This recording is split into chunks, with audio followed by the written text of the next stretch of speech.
ग्वालियर जिला एवं पुलिस प्रशासन के साथ ही धर्मगुरुओं की मौजूदगी में मुख्यमंत्री डॉक्टर मोहन यादव के दिशा निर्देशों को लेकर गुरुवार को कलेक्ट्रेट में एक बैठक आयोजित की गई, जिसमें कोलाहल अधिनियम एवं खुले में मांस की बिक्री को रोकने के लिए सरकार की मंशा जाहिर की गई। हालांकि शासन की ओर से पहले ही कोलाहल अधिनियम और खुले में मांस की बिक्री प्रतिबंधित है, बावजूद इसके लोग ध्वनि प्रदूषण फैला रहे हैं। वहीं खुले में मांस की अवैध रूप से की जा रही बिक्री को लेकर भी लोग सचेत नहीं हैं। इसी को लेकर जिला प्रशासन ने धर्मगुरु एवं आध्यात्मिक केंद्र के संत कृपाल सिंह महाराज एवं अन्य लोगों की मौजूदगी में शासन की मंशा यह बैठक बुलवाई। इसके लिए जल्दी उड़न दस्ते भी गुरुवार शाम तक तैयार कर दिए जाएंगे, जो ध्वनि प्रदूषण और खुले मास्क की बिक्री करने वालों के खिलाफ कार्रवाई करेंगे। अभी शासन के नए निर्देश जो आए हैं, इसमें दो चीज़ों पे फोकस किया गया है। एक तो ध्वनि प्रदूषण पे, क्योंकि ये लगातार देखने में आ रहा है कि बहुत ज़्यादा ध्वनि प्रदूषण हो जाता है कंपटीशन में, और उसके चक्कर में लोगों के स्वास्थ्य पे बहुत फ़र्क पड़ रहा है, पढ़ाई लिखाई प्रभावित हो जाती है और काफ़ी लोग परेशान हैं उसमें। तो इसमें नियम पहले से हैं, ध्वनि कोलाहल नियंत्रण अधिनियम है, उसका पालन करने के लिए भी निर्देश दिए गए। और इसमें बोला गया है कि ज़्यादा से ज़्यादा संख्या में उड़न दस्ता बनाया जाए, जिसमें थाना वाइज हम बनाएंगे ग्वालियर में, जिसमें थाना प्रभारी एक रहेंगे सदस्य, उसमें एक राजस्व विभाग के अधिकारी, तहसीलदार, नायब तहसीलदार रहेंगे, और पोल्यूशन कंट्रोल बोर्ड और नगर निगम के अधिकारी भी साथ में रहेंगे।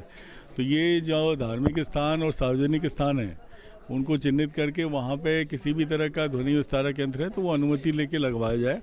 और उसको ये देखेंगे कि 4 तरह की क्लासिफिकेशन है, इंडस्ट्रियल, कमर्शियल, रेसिडेंशियल और साइलेंस। तो उसमें जो अलाउड लिमिट है ध्वनि की, उस ध्वनि की सीमा तक ही वो बजाया जाए, ये सुनिश्चित किया जाए। इसके लिए अभी सामान्य तौर पर उसमें लिखा है कि 2 जो साउंड सिस्टम है वो उनकी अनुमति दी जा सकती है। इसका परीक्षण कर लिया जाएगा और उसको लगातार उस पर कार्रवाई उड़न दस्ता करेगा। अगर कोई शिकायत आती है तो उसमें ये प्रावधान है कि 3 दिन के अंदर उसकी पूरी जांच करके प्राधिकृत अधिकारी जो एसडीएम रहेंगे और उसके ऊपर नोडल अधिकारी जिले के एडीएम रहेंगे, वो उस पर कार्रवाई कराएंगे। तो ये एक ध्वनि के लिए है कि कोई इस तरह की न्यूसेंस ना हो, और सभी के लिए है, ये सभी धर्म वालों के लिए भी है और सभी धार्मिक स्थलों के लिए और सार्वजनिक स्थलों के लिए है।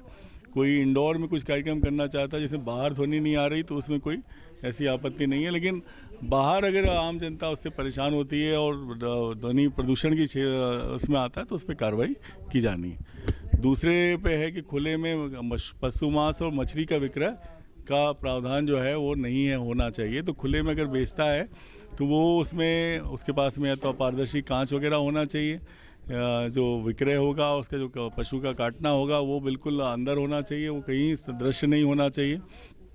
और वहाँ पे कचरे का निष्पादन करने की और साफ़ सफाई की पर्याप्त व्यवस्था होना चाहिए, और इसके लिए भी उनके पास अनुज्ञप्ति होना चाहिए। हाँ, इन पे कार्रवाई की जाएगी। इसमें भी कल की तारीख से इसमें अभियान चालू किया जाएगा। जो दुकानें अधिकृत हैं उन्हीं पर ये चीज़ें हो पाएंगी, और जहाँ पे दुकानें हैं, अनुमति दी जाती है, उनमें जो नियम है उनका पालन कराया जाएगा, ताकि लोक स्वास्थ्य के लिए ज़्यादा अच्छा रहेगा। तो ये दोनों चीज़ों को हमने बात की है, हमारे धर्मगुरुओं से भी बात करी है, और जो इससे संबंधित स्टेक होल्डर हैं, जैसे मैरिज गार्डन वाले, डीजे वाले, इन सब से भी आज थाना स्तर पे सभी थाना प्रभारी भी बात करेंगे और संबंधित राजस्व अधिकारी भी बात करेंगे, और हम सुनिश्चित करेंगे कि इसमें 2 मेन बिंदुओं पे हमारी आज चर्चा हो गई, जो कल शासन के द्वारा निर्देश निकाले गए हैं। पहली बात मैं ये बताना चाह रही हूँ कि ये कोई नए निर्देश नहीं है जो जारी किए गए हैं, ये स्टैंडिंग ऑर्डर्स है गवर्नमेंट की, जिसके बारे में दोबारा से हमको याद दिलाया जा रहा है कि इसमें कार्रवाई करने की आवश्यकता है। पहला जो है वो कोलाहल अधिनियम के संबंध में है, नॉइज़ पोल्यूशन कंट्रोल के संबंध में है।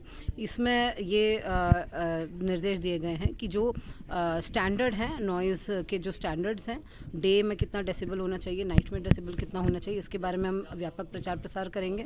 और साथ में जो अवैध तरीके से जो लाउड स्पीकर लगे हैं उसको कम करने के निर्देश हैं, जिसके लिए हम लोग फ्लाइंग स्क्वाड, उड़न दस्ता भी हम लोग अभी बनाने जा रहे हैं। आज ही उसका आदेश निकलेगा जो आप लोगों को हम दे देंगे, और उसमें रेवेन्यू के भी रहेंगे, पुलिस से भी रहेंगे, और police control pollution control board के भी लोग इसमें रहेंगे, और नगर प्रशासन के भी लोग उसमें रहेंगे।